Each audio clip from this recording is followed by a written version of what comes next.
Today's topic వచ్చి resonance అమ్మ.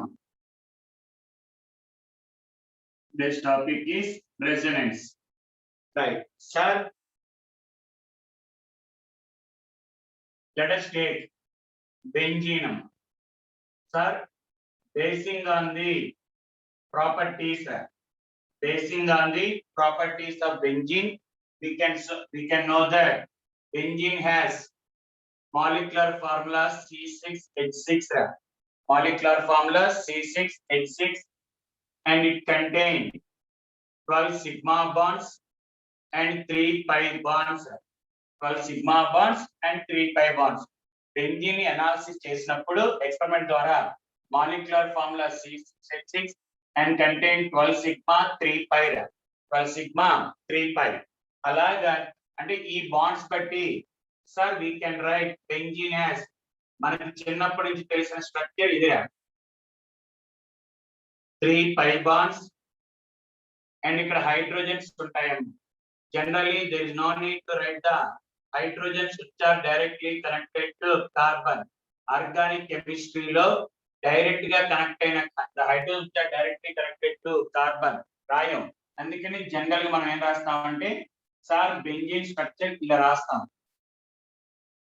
Sir ఇలాగే రాయాలి ఏముందిరా, why can't you write like this, ఇలా కూడా రాస్తాం కదా సార్. కొంతమంది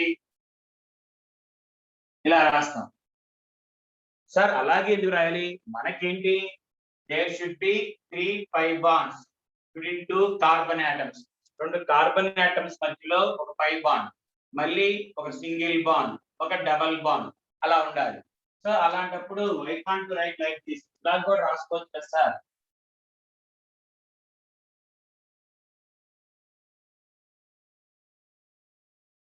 మా బేసిక్ డయాగ్రామ్ చూసి వాళ్ళు అనమాకండి సార్ పక్క పక్కనే అని అనమాట. అన్ని ఈక్వల్ డిస్టెన్స్ రా. ఈ కార్బన్ నుంచి ఈ కార్బన్ కి ఎంత డిస్టెన్స్ ఉందో ఈ కార్బన్ కి అంతే డిస్టెన్స్ ఉంటదమ్మా. మనం అలా రాస్తాం అంతే, చూడటానికి దూరంగా ఉన్నట్టు, కానీ అన్నిటికీ having same distance, equidistance రా. అన్ని ఈక్వి డిస్టెన్స్ ఏనమ్మా. అలాగే సో అలా కాకుండా why can't you write like this, ఇలా కూడా రాసుకోవచ్చు కదా సార్. అలాగే సార్ ఇలా కూడా రాసుకోవచ్చు మనం. అంటే ఇట్ కంటైన్ 3 pi bonds. అంటే బొమ్మ చూడటానికి లాంగెస్ట్ బాండ్ లాగా ఉందిరా, బట్ అన్ని ఈక్వల్ అమ్మా. అలాగే అండ్ కార్బన్ బాండ్ లెంత్ అమ్మా. కార్బన్ బాండ్ లెంత్ వచ్చి 1.39 పికోమీటర్స్. 1.39 పికోమీటర్స్. యాక్చువల్గా sir if it contain double bond ఉంటే ఎంత ఉండాలి, 1.34 ఆంగ్స్ట్రాంగ్స్ ఉండాలిరా. అలాగే కార్బన్ సింగిల్ బాండ్ ఉంటే 1.54 ఆంగ్స్ట్రాంగ్స్ ఉండాలి. అంటే బెంజీన్ ప్రకారం స్ట్రక్చర్ ప్రకారం చూసుకుంటే డబల్ బాండ్ ఉంది, అలాగే సింగిల్ బాండ్ కూడా ఉందిరా. అంటే ఇట్ షుడ్ బి 1.54. కొన్ని కార్బన్స్ 1.54 ఉండాలి, కొన్ని కార్బన్స్ 1.34 ఉండాలి. మరి సార్ అలా కాకుండా ఈక్వల్ గా అన్ని బాండ్ లెన్స్ 1.39 ఉందిరా. అదేంటి సార్, అదొకటి పక్కన పెట్టుకోండి. నెక్స్ట్ ఒకే కాంపౌండ్ కి ఇది సార్ ఈ స్ట్రక్చర్ రైటా ఏది రైట్ సార్, అన్ని రైట్ ఏనమ్మా. And the structures are designed by or given by Kekulé అనే scientist, and the structures are given by Dewar అనే సైంటిస్ట్ పెట్టారు. ఈ స్ట్రక్చర్స్ ఇలా ఉంటది బెంజీన్ కి, ఇది ఇలా ఉంటదండి. But most of the properties 80% of the properties can be explained based on Kekule structure base చేసుకుని మనకి 80% ఆఫ్ ది బెంజీన్ ప్రాపర్టీస్ చెప్పగలం. And 20% of the properties can be explained based on Dewar అని చెప్తారు. మనకి కొన్ని ప్రాపర్టీస్ ఈ structure బట్టి చెప్తాం, కొన్ని ప్రాపర్టీస్ ఈ స్ట్రక్చర్ బట్టి చెప్పగలం అని చెప్పారు. మనకి ఇప్పుడు ఏం లేవమ్మా, ఏంటి ఏ ప్రాపర్టీస్ ఏంటనేం లేవు, జస్ట్ అలా చెప్తారు. కానీ యాక్చువల్ గా మనకి స్ట్రక్చర్ ఆఫ్ ది కాంపౌండ్ అంటే 100% చెప్పాలిరా. అంటే ఏ స్ట్రక్చర్ అయినా సరే మనకి ఒక కాంపౌండ్ యొక్క ప్రాపర్టీ చెప్పాలి. మీథేన్ ఉందిరా, CH4 స్ట్రక్చర్ ఇది తీసుకున్నాం మనం. 100% of the properties can be explained by using this structure. Methane యొక్క స్ట్రక్చర్ ప్రతి ఒక్కటి ఈ మీథేన్ యొక్క ప్రతి ప్రాపర్టీ స్ట్రక్చర్ బేస్ చేసి చెప్పగలం. మరి అలాగే బెంజీన్ యొక్క ప్రాపర్టీస్ దేని ప్రకారం చెప్పగలం అంటే 100% ఏ ప్రాపర్టీ ద్వారా చెప్పలేము. ఓన్లీ కొన్ని ప్రాపర్టీస్ కొన్ని స్ట్రక్చర్స్ బట్టి. అలాగా ఒక కాంపౌండ్ కి right more than one structure అమ్మా. ఒక కాంపౌండ్ కి ఒకదానికన్నా ఎక్కువ స్ట్రక్చర్ రాస్తే then the molecule is said to be in resonance అంటారమ్మా. ఆ మాలిక్యూల్ కి రెసొనెన్స్ ఉంది. రెసొనెన్స్ అంటే ఏంటంటే writing the formula of the given compound in more than one structure అమ్మా. ఒక స్ట్రక్చర్ కన్నా ఎక్కువ స్ట్రక్చర్స్ రాస్తే దాన్ని రెసొనెన్స్ స్ట్రక్చర్స్ అంటారమ్మా. Which are also called as ఈ స్ట్రక్చర్స్ మొత్తాన్ని ఏమంటారంటే నా పేరు గుర్తుంచుకోండి, ఈజీగా గుర్తుండిపోయింది. ఓకే, నా పేరు ఈజీ గుర్తుంటుంది, ఆర్ఎస్ అంటారు. రెసొనెన్స్ స్ట్రక్చర్స్ అంటారు. Resonance structures. ఓకే, ఈ స్ట్రక్చర్స్ ఏమంటారంటే resonance structures which are also called as canonical structures అంటారు. కెనానికల్ ఫార్మ్స్ అనొచ్చు ఆర్ కెనానికల్ స్ట్రక్చర్స్ అంటారు. But sir very very very important, ఇందులో ఏ స్ట్రక్చర్ కరెక్ట్ సార్, ఏది కరెక్ట్ కాదు. మరి ఏది రాంగ్ సార్, ఏది రాంగ్ కాదు. Neither of the structure is correct, neither of the structure is wrong. మరి అన్ని కలుపుకుంటే ఈ స్ట్రక్చర్స్ అన్ని కలుపుకుంటే మనకు ఇంకో స్ట్రక్చర్ వచ్చిద్రా, and it is hypothetical structure. Hypothetical అంటే మనం తీసుకుంది, మన ఆనందం కోసం తీసుకున్న structure. But real existent structure మనం చెప్పలేం, ఎలా ఉంది అని చెప్పలేము. ఊరికినే మొత్తాన్ని కలుపుకుంటే వచ్చిన స్ట్రక్చర్ నే we called as resonance hybrid structure అంటారు.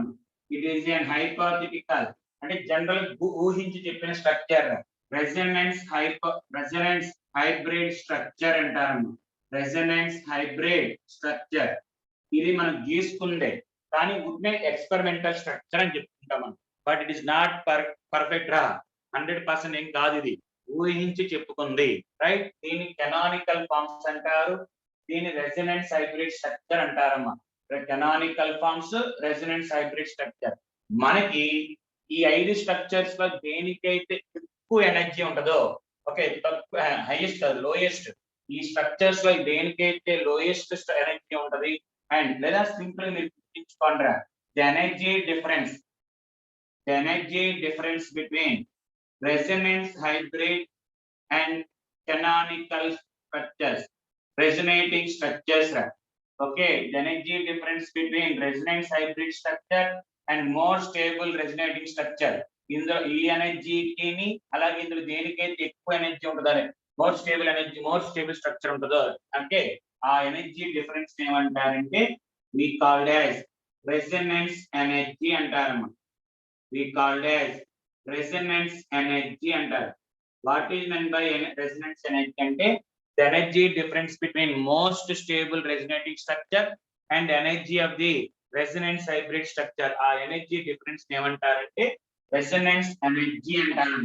రెసొనెన్స్ ఎనర్జీ ఫర్ బెంజీన్, మిగతా వాటికి అడగడు. Resonance energy for benzene it is fixed అమ్మా. ఓకే, అది ఎలా కనుక్కుంటారని కూడా చెప్తాను ఎక్స్పెరిమెంటల్ గా. Resonance energy of benzene that is equal to 36 kilocalories per mole, or in case of joules lo cheppeta 150 kilojoules per mole అంటే 151 అంటారు. మన రౌండ్ ఫిగర్ 150 వేసుకుంటామా, రౌండ్ ఫిగర్ 150. సో మళ్ళీ ఒకసారి చెప్తున్నాను చూడమ్మా, ఒక మాలిక్యూల్ కి if you write more than or if a molecule can be written in more than one forms, that structures are called as resonating structures, which is also called as canonical forms అంటారమ్మా. కానీ ఈ canonical forms లో 100% correct కాదు, 100% wrong కాదు. అందులో ఏంట్రా అంటే మరి experimental గా మనకి లేదా ఈ స్ట్రక్చర్స్ అన్ని కలుపుకొని మనకి ఒరిజినల్ గా స్ట్రక్చర్స్ ఎక్స్ప్లెయిన్ అంటే ఈ ప్రాపర్టీస్ రా. యాక్చువల్లీ డబుల్ బాండ్ ఎంత ఉండాలి, సింగిల్ బాండ్ ఎంత ఉండాలి, బట్ 1.39.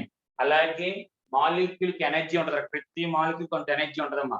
ఆ ఎనర్జీ కనుక్కున్నప్పుడు ఎక్స్పెరిమెంటల్ గా బెంజీన్ కి ఎనర్జీ కనుక్కున్నప్పుడు కొంచెం తేడా ఉంటుందమ్మా. ఈ స్ట్రక్చర్స్ యొక్క ఎనర్జీ కనుక్కున్నప్పుడు అలాగే ఎక్స్పెరిమెంటల్ గా బెంజీన్ యొక్క ఎనర్జీ కనుక్కున్నప్పుడు కొంత ఎనర్జీ డిఫరెన్స్ ఉందమ్మా. ఆ ఎనర్జీ డిఫరెన్స్ నే రెసొనెన్స్ ఎనర్జీ అంటారు. Resonance energy, the energy difference between the most stable canonical form and the resonance hybrid energy is called as resonance energy. మిగతా వాటి మనకు అడగడమ్మా, బెంజీన్ అడుగుతాడు. Resonance energy for benzene 36 kilo calories per mole or 150 kilo joules per mole. ఇది ఎలా కనుక్కుంటాం sir resonance energy అది చెప్తాను. And very very very important, ఒక మాలిక్యూల్ యొక్క రెసొనెన్స్ ఎనర్జీ పెరిగే కొద్దిగా as resonance energy increases, stability of the molecule increases. Stability of the molecule increases. All different molecules యొక్క resonance energy ఇచ్చి which is more stable అంటారమ్మ. As resonance energy increases, energy పెరిగే కొద్ది stability of the molecule increases అంటారమ్మ. Resonance energy అంటే బయటికి వెళ్ళిపోయిన energy, బయటికి వెళ్ళిపోయిన ఎనర్జీ అంటే మాలిక్యూల్ ఎనర్జీ తగ్గినట్టమ్మా. రెసొనెన్స్ ఎనర్జీ అంటే energy emitted. So energy emit అయిపోతే మాలిక్యూల్ యొక్క ఎనర్జీ తగ్గిపోయింది. మాలిక్యూల్ యొక్క energy, I'm not talking the resonance energy రా, ఎనర్జీ ఆఫ్ ది మాలిక్యూల్ తగ్గే కొద్ది స్టెబిలిటీ పెరిగింది. రెసొనెన్స్ ఎనర్జీ అంటే బయటికి వెళ్ళిపోయే ఎనర్జీ పెరిగే కొద్ది కూడా స్టెబిలిటీ పెరిగిద్ది. సో కన్ఫ్యూజ్ అవుతురా, రెసొనెన్స్ ఎనర్జీ పెరిగితే స్టెబిలిటీ పెరిగిద్ది. మాలిక్యూల్ యొక్క ఎనర్జీ తగ్గిన స్టెబిలిటీ పెరిగిద్దమ్మా. మాలిక్యూల్ యొక్క ఎనర్జీ తగ్గిన స్టెబిలిటీ పెరిగిద్ది. సో మనకి ఏంట్రా మీరు గుర్తుంచుకోవాల్సిన ఏంట్రా అంటే డెఫినేషన్, రెసొనేటింగ్ స్ట్రక్చర్స్ అంటే ఏంటి, ఆ కెనానికల్ ఫామ్, రెసొనెన్స్ ఎనర్జీ అంటే ఏంటి అవి. Now sir how to calculate, మరి రెసొనెన్స్ ఎనర్జీ ఎలా కనుక్కుంటాం సార్ అంటే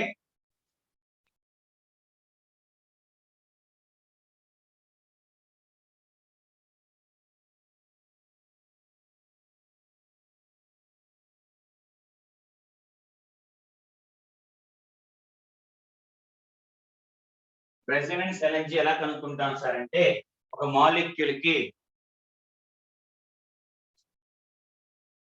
ఎక్స్పెరిమెంటల్ గా వాల్యూస్ రా sir. First of all we will take సైక్లోహెక్సీన్.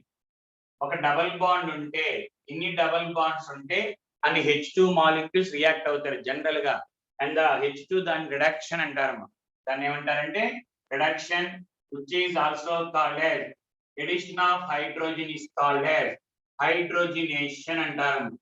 We can also called as hydrogenation. Hydrogenation అంటే కాంపౌండ్ కి H కలపడం రా. ఓకే, ఎక్కడైతే డబుల్ బాండ్ ఉందో అక్కడ H యాడ్ అవుతాయి. H రాయంగా మనం ఇక్కడ ఆల్రెడీ H ఉంటాయి.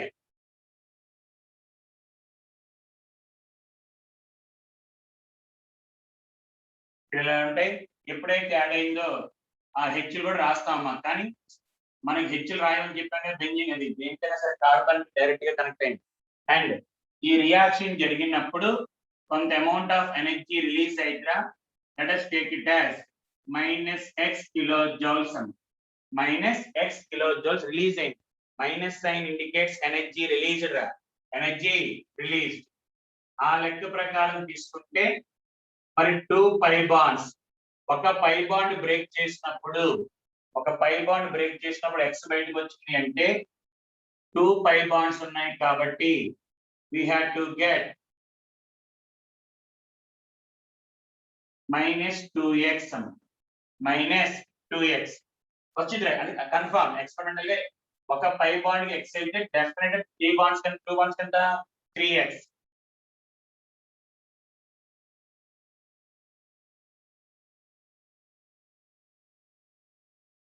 Plus 4H2.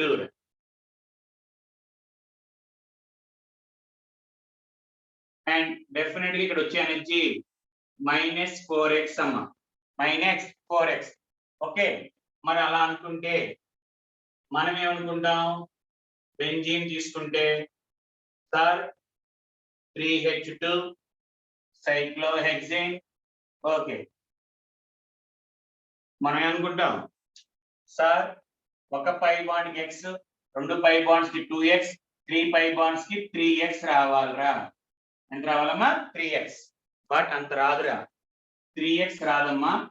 3x కన్నా ఓకే ఒక 36 ఎనర్జీ తక్కువ రిలీజ్ అయ్యిద్రా. మనం అనుకున్న దానికన్నా 36 తక్కువ రిలీజ్ అయ్యింది. వై ఇట్ రిలీజ్ ప్లస్ అంటే ఇక్కడ రెసినెన్స్ లో benzene molecule will involve in resonance. Resonance అంటే ఒకే మాలిక్యూల్ నాలుగు స్ట్రక్చర్ గీయగలం, మిగతా వాటిని గీయలేమమ్మా. అందుకని ఈ రెసినెన్స్ వల్ల ఎంత ఎనర్జీ తగ్గిపోయిందని చెప్పాను, కిలో క్యాలరీస్ లో 36. అంటే మనకి రావాల్సిన ఎనర్జీ 3x అంటే ఊరికే -100 kilo calories, -200 kilo calories, -400 kilo calories. లెక్క ప్రకారం 300 రావాలి. 300 కన్నా కొంచెం తగ్గిద్ది. ఎంత తగ్గిద్ది? 36 తగ్గి మనకు వచ్చే ఎనర్జీ 274 వచ్చిద్దిరా. ఇది ఇలాగా ఎక్స్పెరిమెంటల్ గా కనుక్కుంటారమ్మా. యాక్చువల్లీ మనకు వచ్చిన వాల్యూ చూసుకుంటారు. లెక్క ప్రకారం 300 రావాలి. బట్ ఎంత తగ్గిందో that decrease in energy taken as the resonance energy అంటారమ్మా. ఒక్క లెక్క ప్రకారం 300 రావాలి, మనకు 274 వచ్చిద్దిరా. అంటే ఆ తగ్గిన ఎనర్జీ ఎంత తగ్గిందో that energy taken as the resonance energy. అలా ప్రతి మాలిక్యూల్ కి రెసినెన్స్ ఎనర్జీ కనుక్కుంటారమ్మా. మన టెక్స్ట్ బుక్ అంటే మనకి తెలిసినంత వరకు బెంజీన్ ఉందిరా. సో ఇది మనకి ఏంట్రా అంటే రెసినెన్స్. సో రెసినెన్స్ ఉండటం వల్ల ఏంట్రా అంటే ఇప్పుడు మనకి అనుకున్న దానికన్నా మోర్ స్టేబుల్, అనుకున్న స్ట్రక్చర్ కన్నా అనుకున్న దానికన్నా ఎక్కువ స్టేబుల్ ఉంటుందిరా. ఆ స్టేబుల్ రావడానికి ఎంతైతే ఎనర్జీ తగ్గిందో ఆ ఎనర్జీని రెసినెన్స్ ఎనర్జీ అంటారమ్మా. అందుకనే బెంజీన్ చూసేటప్పుడు మనం ఎప్పుడైనా రాసేటప్పుడు ఇలా రాస్తాం సర్కిల్ అని. ఒరిజినల్ గా అయితే ఇలా రాయాలి, ఇలా రాస్తారమ్మా. అంటే ఇప్పుడు సార్ కార్బన్ కి కార్బన్ మధ్యలో ఇలా ఉంటది ఒక బాండ్, ఇంకోటి పార్షియల్. అది డబుల్ బాండ్ కన్నా తక్కువ ఉంటది, సింగిల్ బాండ్ కన్నా ఎక్కువ. అంటే పార్షియల్ రా 1.5 బాండ్ రా. అందుకనే సింగిల్ బాండ్ కి 1.54, డబుల్ బాండ్ కి 1.34 అంటే డబుల్ కి సింగిల్ మధ్యలో. అందుకనే దీని యొక్క బాండ్ లెంత్ 1.39 ఆంగ్స్ట్రామ్స్ అంటారమ్మా. 1.39 ఆంగ్స్ట్రామ్స్. అండ్ సార్ మనం తీసుకున్న రెండు ఆటమ్స్ మధ్యలో ఇన్ని బాండ్స్ ఉన్నాయిరా. ఒకటి కంప్లీట్ బాండ్, ఒకటి పార్షియల్ ఆఫ్ బాండ్ ఉంది. అందుకనే దీనికి బాండ్ ఆర్డర్ 1.5 అంటారమ్మా. సో బెంజీన్ కి బాండ్ ఆర్డర్ ఎంత అంటే 1.5 అమ్మా. కార్బన్ బాండ్ ఆర్డర్ బెంజీన్ కి ఎంత అంటే 1.5. మర్చిపోయినరా, వెరీ వెరీ వెరీ ఇంపార్టెంట్. నిన్న క్లాస్ లో మర్చిపోయాను, exceptional case very very very very important. What is the bond order of carbon monoxide? Important, మర్చిపోయాను. Carbon monoxide plus CO plus యొక్క బాండ్ ఆర్డర్ నేను చెప్పిన టేబుల్ ప్రకారం carbon atomic number 6, oxygen atomic number 8, +1 అంటే -1 రా. +1 అంటే -1. 14 6 + 8 14 -1 13. సార్ 13 ఎలక్ట్రాన్స్ అంటే bond order should be 2.5. మా నిన్న టేబుల్లో 2.5 అని చెప్పాను, గుర్తుందా? బాండ్ ఆర్డర్ 14, బాండ్ ఎలక్ట్రాన్స్ 14 అయితే 3, 13 కాబట్టి దానికన్నా పైన ఉంది కాబట్టి 2.5. బట్ రాంగ్ అమ్మా, ఎక్సెప్షన్ రా. It's bond order is 3.5. Bond order is 3.5. అదేంటి సార్, ఇలా మొన్న కూడా కెమికల్ బాండింగ్ లో maximum number of bond present between 2 atoms is 3 అని చెప్పారు కదా. మాక్సిమం బాండ్స్ బిట్వీన్ 2 ఆటమ్స్ 3 అని చెప్పారు. మరి ఇప్పుడు 3.5 చెప్పారు. ఎక్సెప్షనల్ కేస్ అంటే ఇది కాదమ్మా. మనకి బాండ్ ఆర్డర్ ఎక్సెప్షనల్ కేస్ ఏంటంటే whenever a bond is formed between two different atoms రా. రెండు డిఫరెంట్ ఆటమ్ మధ్యలో బాండ్ ఫార్మ్ అయినప్పుడు కొన్ని ఎక్సెప్షన్స్ వస్తాయిరా. ఆఫ్ కోర్స్ ఇప్పుడు దాకా మనం చెప్పిన దాంట్లో ఎక్కడ ఎక్సెప్షన్స్ రావు. ఇది ఒక్క చోటే ఎక్సెప్షన్ వచ్చిందమ్మా. Because of the difference in the electronegativities. కొంచెం కార్బన్ కి ఆక్సిజన్ మధ్యలో ఎలక్ట్రోనెగటివ్ డిఫరెన్స్ ఎక్కువ ఉండటం వల్ల మనకి సిగ్మా ఎలక్ట్రాన్స్ రా. సిగ్మా ఎలక్ట్రాన్ గుర్తుందా, నేను చెప్పాను. సిగ్మా ఎలక్ట్రాన్స్ తగ్గిపోతాయమ్మా. సిగ్మా ఎలక్ట్రాన్స్ అలా అంటే bonding electrons, anti bonding electrons యొక్క నెంబర్ తగ్గిపోయి ఓకే బాండ్ ఆర్డర్ కనుక్కునేటప్పుడు మనకి వెరీ వెరీ బాండింగ్ ఎలక్ట్రాన్స్ 8 ఉంటాయి. అదేంటి సార్ 13 అంటే మనం లెక్క ప్రకారం రాసుకుంటాం sigma 1s sigma star 1s అని రాస్తాం. బట్ ఇక్కడ అలా ఉండదమ్మా. ఓకే మనకి ఎలక్ట్రానిక్ డిఫరెన్స్ ఎక్కువ వల్ల యాంటీ బాండింగ్ ఎలక్ట్రాన్స్ 1 ఉంటుందమ్మా. Bonding electrons 8, anti bonding electrons 1 ఉంటాయి. మిగతాయి కౌంట్ చేయవమ్మా. మిగతా ఎలక్ట్రాన్స్ కౌంట్ చేయము. ఓకేనా, మిగతా ఎలక్ట్రాన్స్ కౌంట్ చేయము. ఓకే, యాక్చువల్ గా మనకి 3.5 బాండింగ్ ఎలక్ట్రాన్స్ 8 ఉంటాయి, యాంటీ బాండింగ్ ఎలక్ట్రాన్స్ ఒకటే ఉంటది. యాక్చువల్ గా అయితే 12 కాదు 11 ఇక్కడ 2 రెండింటికి 2 కలపమ్మా. 2 కలిపితే 10 - 3.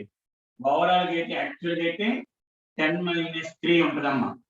10 - 3 ఎక్సెప్షన్ రా, very very very very important. General గా మన థింకింగ్ అంతా కూడా CO ప్లస్ అంటే 13 అంటే 2.5. ఎక్సెప్షన్ అమ్మా, when there are 2 atoms heteroatomic molecule కొంచెం ఎలక్ట్రోనెగేటివ్ డిఫరెన్స్ తక్కువ ఉండటం వల్ల కొన్ని తేడా వస్తామా. ఆ తేడా వల్ల మనకి bond order 3.5 అయిద్దా.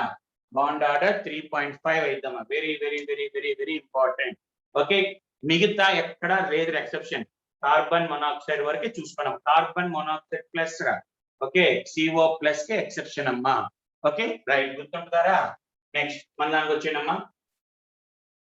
So resonance energy bond order right. ఇప్పుడు సార్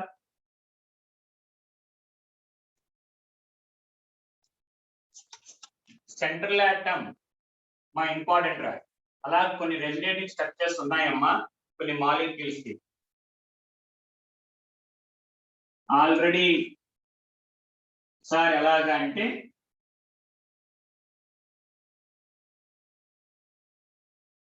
లెటెస్ట్ టేక్ ఓజోన్ అమ్మా. ఓజోన్ తీసుకుందాం అమ్మా.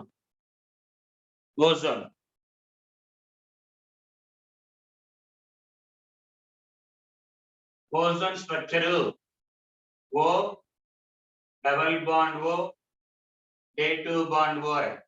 సార్ అలాగే ఎందుకు రాయాలి, ఇలా కూడా రాసుకోవచ్చుగా.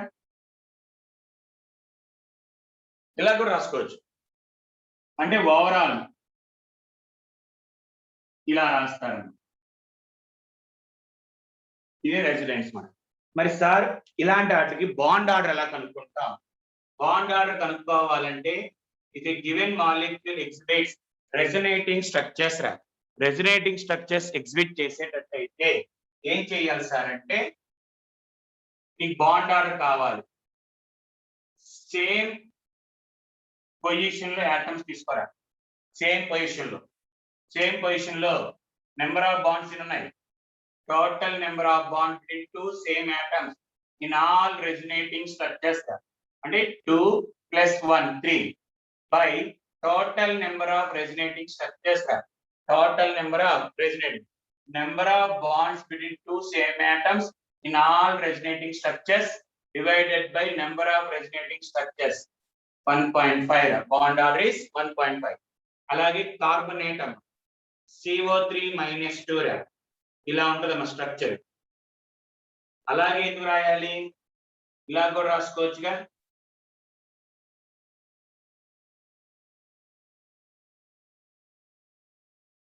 ఇలా కూడా రాసుకోవచ్చు ఇలా. మరి ఇక్కడ CO బాండ్ ఆర్డర్ ఎంత అంటాడు. CO బాండ్ ఆర్డర్ అంటే మళ్ళీ లెక్కేసుకో చుట్టూ 1 2 3 స్ట్రక్చర్స్ బాండ్స్ ఉన్నాయి. 1 2 3 4 ఉన్నాయి. So bond order is equal to 4/3 1.33. 1.33. అలా ప్రతిసారి ఇలా రాసుకుని వెళ్ళాలంటే కష్టం కదమ్మా. ఓకే, ప్రతిసారి స్ట్రక్చర్స్ అంతా రాసుకుని వెళ్ళడం అంటే కష్టం కాబట్టి చిన్న షార్ట్ కట్ రా. చిన్న షార్ట్ కట్ ఏంటంటే మా ఇప్పుడు చెప్పే ఫార్ములా సెంట్రల్ ఆటమ్ ఒకటే, అంతేగాని బెంజీన్ సెంట్రల్ ఆటమ్ 4-5 ఉంటే కుదరదురా. సెంట్రల్ ఆటమ్ 4-5 ఉంటే కుదరదు. ఎలా సార్ అంటే చూడండి, సెంట్రల్ ఆటమ్ ఒకటే ఉంటే ఫార్ములా బాండ్ ఆర్డర్ ఫార్ములా ఏంట్రా అంటే sir number of bonds present around central atom. Number of bonds present around central atom divided by number of atoms present around central atom. Central atom చుట్టూ ఎన్ని bonds ఉన్నాయి divided by central atom చుట్టూ ఎన్ని atoms ఉన్నాయి. For example ఇప్పుడు ఒక్కొక్కటి చూద్దాం. Ozone అన్ని అక్కర్ల సింపుల్. ఓజోన్ అనగానే సార్ ఇదేగా డే 2 బాండ్స్ అక్కర్ల రాయద్దు. డే 2 బాండ్ అక్కడ బేసిక్ స్ట్రక్చర్ ఇది. రైట్, దీని bond order number of bonds ఎన్ని ఉన్నాయి 3. సెంట్రల్ ఆటమ్ చుట్టూ ఎన్ని బాండ్స్ ఉన్నాయి బై ఎన్ని ఆటమ్స్ ఉన్నాయి 1.5. Next example 2 in the carbonate అంటే CO3 -2 అమ్మ. CO3 -2. సో దాని యొక్క స్ట్రక్చర్ ఇలా ఇందాక రాసాం కదా, పేరు తెలుసు కదమ్మా కార్బనేట్ అని. బాండ్ ఆర్డర్ సెంట్రల్ ఆటమ్ చుట్టూ ఎన్ని బాండ్స్ ఉన్నాయి 1 2 3 4. బై ఆటమ్స్ ఎన్ని ఉన్నాయి చుట్టూ 3 ఉన్నాయి. That is 1.33. Next phosphate ion. Phosphate ion అంటే PHATE. ఫాస్ఫేట్ అంటే PO4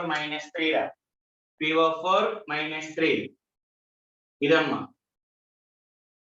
ఇది తెలియాలి రోయ్, ఇది మనకు అలవాటు అవ్వాలి ఇది రాయటం. PO4 -3. Bond order 1 2 3 4 5. 5 divided by 4 అంటే 1.25. Next sulphate ion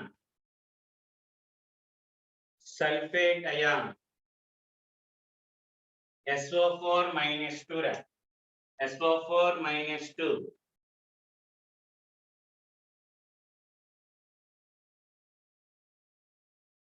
bond order central atom చుట్టూ 1 2 3 4 5 6 ఉన్నాయి. 6/4 అంటే 1.5. ఈ స్ట్రక్చర్స్ ఇప్పుడు నేర్చుకోవడం ఇలా ఉంటాయి అని ఐడియా ఉండటమేరా. నెక్స్ట్ కొత్త ఏం అడగడమ్మా. పర్క్లోరైడ్ అయాన్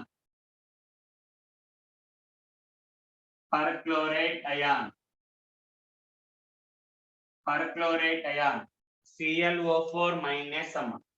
ClO4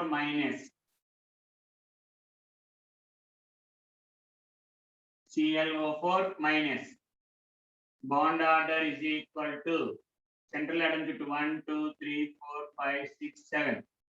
7/4 1.75 అనుకుంటా. ఐ థింక్ 130 అంటే 1.75. Next fluoride ion CHLORATE. Fluoride ion ClO3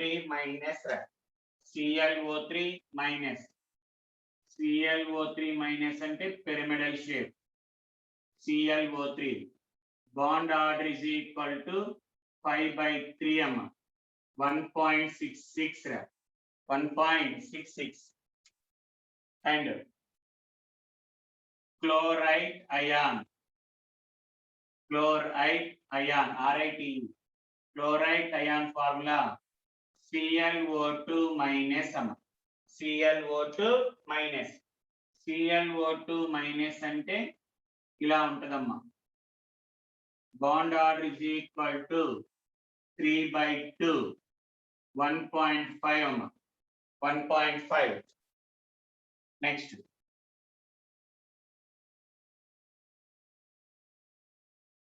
nitrate ion అమ్మ. NO3 minus.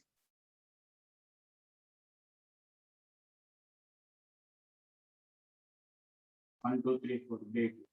NO3 minus. So bond order 1 2 3 4. 4/3. 1.33 అమ్మా, 1.33. అలాగే నీ ఇష్టం చాలా ఉంటాయమ్మా. ఓకే, 1.33. ఇంకా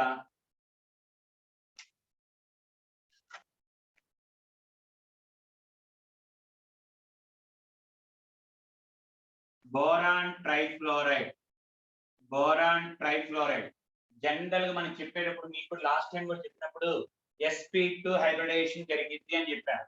బోరాన్ ట్రైఫ్లోరైడ్ అంటే మనం రాసేది ఇలా రాస్తాం చాలా మంది. sp2 హైబ్రిడేషన్ ట్రైగోనల్ ప్లేనార్ అంటారా, trigonal planar. But electron deficiency అమ్మా, ఎలక్ట్రాన్ డెఫిషియెంట్. మిగతా కేసులు ఎక్కడ జరగదురా, మిగతా కేసులు ఎక్కడ జరగదు. ఫ్లోరిన్ యాక్చువల్ గా బాండ్ అంటే బోరాన్ నుంచి ఫ్లోరిన్ ఎలక్ట్రాన్ తీసుకుంటుంది, అది లెక్క. బట్ ఇక్కడ ఏంటంటే ఎలక్ట్రాన్ డెఫిషియెంట్ వల్ల ఫ్లోరిన్ దగ్గర ఉన్న ఎలక్ట్రాన్స్ బోరాన్ తీసుకుంటుందిరా. యాక్చువల్ గా బోరాన్ నుంచి ఫ్లోరిన్ కి వెళ్ళాలి, బట్ ఇక్కడ ఫ్లోరిన్ నుంచి బోరాన్ కి వచ్చిందిరా. అలా వెనక్కి రావటాన్ని వెనక్కి వచ్చి ఎలక్ట్రాన్స్ బాండ్ అవటాన్ని బ్యాక్ బాండింగ్ అంటారమ్మా. we called as back bonding. Actual గా సెంట్రల్ నుంచి టెర్మినల్ రావాలి బాండెడ్, కానీ ఇక్కడ బాండెడ్ నుంచి సెంట్రల్ కి వచ్చింది కాబట్టి దాని బ్యాక్ బాండింగ్ అంటారమ్మా. ఆ బ్యాక్ బాండింగ్ వల్ల BF3 ఇలా వచ్చింది.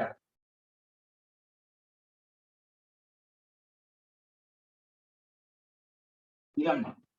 So what is the bond order? Bond order అంటే చుట్టూ బాండ్స్ 1 2 3 4 4/3 1.33 అమ్మ, 1.33. సో మిగతా కేసులు ఎక్కడ బ్యాక్ బాండింగ్ గురించి మాట్లాడో ఒక్క BF3 లోనే మాట్లాడతాము. మళ్ళీ BCl3 BBr3 BI3 లో బ్యాక్ బాండింగ్ ఉండదు, ఓన్లీ BF3 లో back bonding. Okay, in order to get the octet. ఇప్పుడు దీనికి ఆక్టేట్ వచ్చింది చూడమ్మా,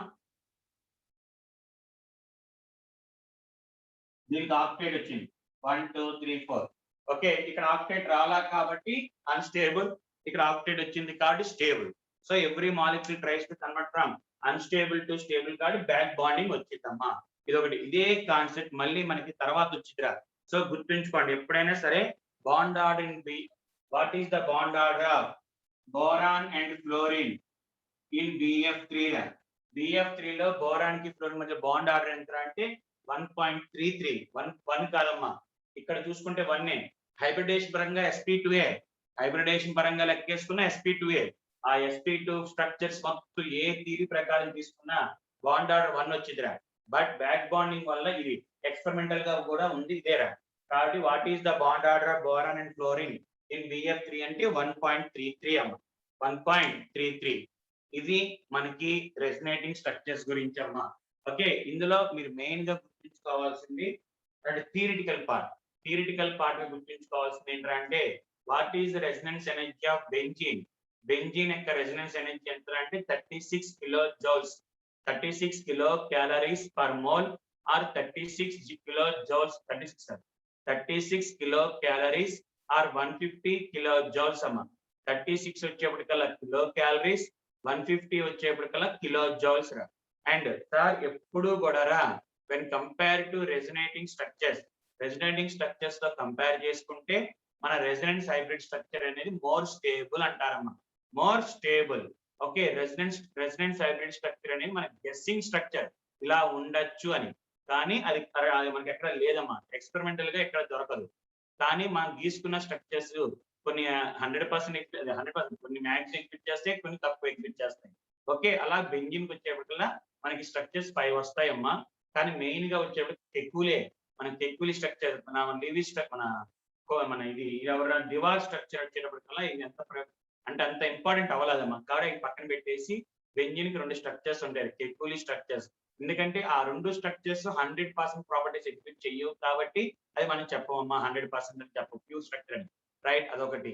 నెక్స్ట్, ఒక సబ్స్టెన్స్ అంటే ఒక మాలిక్యూల్ యొక్క రెజనెన్స్ ఎనర్జీ పెరిగే కొద్దీ స్టెబిలిటీ పెరిగిద్దమ్మా. రెజనెన్స్ ఎనర్జీ పెరిగే కొద్దీ స్టెబిలిటీ పెరిగింది. అక్కడ పాయింట్ చెప్తున్నాను చూడండి జాగ్రత్తగా. Resonance energy is defined as the energy difference between more stable resonating structure ఉన్న స్ట్రక్చర్స్ లో రెసినేటింగ్ స్ట్రక్చర్ ఏదైతే మోర్ స్టేబుల్ ఉంటుందో ఆ రెసినేటింగ్ స్ట్రక్చర్ యొక్క energy minus resonance energy of the hybrid structure, resonance hybrid structure, energy of the resonance hybrid structure. మళ్ళీ చెప్తున్నాను చూడమ్మా, resonance energy is defined as the energy difference between the more stable resonating structure and resonance hybrid structure. అంతేగాని energy difference between resonating structure minus energy of the resonating hybrid structure తప్పరా. more stable point గుర్తుంచుకోండి, it is defined as energy difference between more stable resonating structure and resonance hybrid structure. more stable resonating structure and resonating structure resonance hybrid structure ki madhya unna difference energy ne resonance energy antaru. మరి sir మూడిట్లో ఏది stable sir, నాలుగిట్లో ఏది stable అంటే experimental గా చేయడమే తప్ప ఈ structure చూడంగానే ఇది స్టేబుల్ సార్, ఈ స్ట్రక్చర్ చూడంగానే ఇది స్టేబుల్ అనేది ఇంపాసిబుల్. కన్వర్ట్ దమ్ అంటే అక్కడ దాని యొక్క ఎనర్జీ అలాగే బెంజిన్ యొక్క energy unstable residence hybrid structure యొక్క ఎనర్జీ కనుక్కుంటే ఆ మధ్యలో వస్తుంది. అంతే తప్ప చూడంగానే సార్ పలానా స్ట్రక్చర్ స్టేబుల్, పలానా స్ట్రక్చర్ అన్స్టేబుల్ అనేది చెప్పకూడదమ్మా. రైట్, ఇది మనకి ఏంటంటే రెసినేటింగ్ స్ట్రక్చర్స్ గురించి అమ్మా. ఓకే, అండ్ నెక్స్ట్ మాక్సిమం అంతే బాండ్ ఆర్డర్ ఒకటి. బాండ్ ఆర్డర్ ఎలా కనుక్కుంటాం అంటే సెంట్రల్ ఆటమ్ 2-3 ఉన్నాయనుకోరా. ఇప్పుడు బెంజిన్ ఉంది, బెంజిన్ ఉన్నప్పుడు సార్ అప్పుడు ఎలాగ ఈ ఫార్ములా వాడతామా, వాడకూడదు. అప్పుడు చచ్చినట్టు మనం అన్ని స్ట్రక్చర్స్ రాసుకుని సేమ్ బాండ్స్ మధ్యలో, సేమ్ ఆటమ్ మధ్యలో ఎన్ని బాండ్స్ ఫామ్ అయినా చూసుకోవాలి. అంటే కంపల్సరీగా మోర్ దెన్ 1 సెంట్రల్ ఆటమ్ ఉన్నప్పుడు we have to write all resonating possible structures. Resonating possible structures మొత్తం రాసుకుని చేయాల్సింది. అదే సెంట్రల్ ఆటమ్ ఒకటే ఉందనుకో అమ్మా, సెంట్రల్ ఆటమ్ ఒకటే ఉంది, సెంట్రల్ ఆటమ్ ఒకటే ఉన్నప్పుడు ఈ ఫార్ములా వాడుకోవచ్చమ్మా. ఓకే, సెంట్రల్ ఆటమ్ ఒకటే ఉంటే ఈ ఫార్ములా వాడతాం. కానీ సెంట్రల్ ఆటమ్ మోర్ దెన్ 1 ఉన్నప్పుడు మాత్రం we have to write the all possible resonating structures రాసుకుని number of bonds between two same atoms in all the resonating structures divided by number of resonating structures అమ్మా. number of resonating structures తీసుకోవాలి. Okay, ఇది and మీకు already తెలుసు sir, bond order పెరిగే కొద్దీ stability of the molecule increases. Bond order పెరిగే కొద్దీ stability పెరిగింది. స్టెబిలిటీ పెరిగింది అంటే మనకి ఆటోమేటిక్ స్టెబిలిటీ పెరిగింది అంటే ఎనర్జీ విల్ బి లెస్. లేదా ఇందులో మనం కనుక్కోగలరు, bond energy will be more అమ్మ, bond energy will be more and bond length will be less, bond length will be less.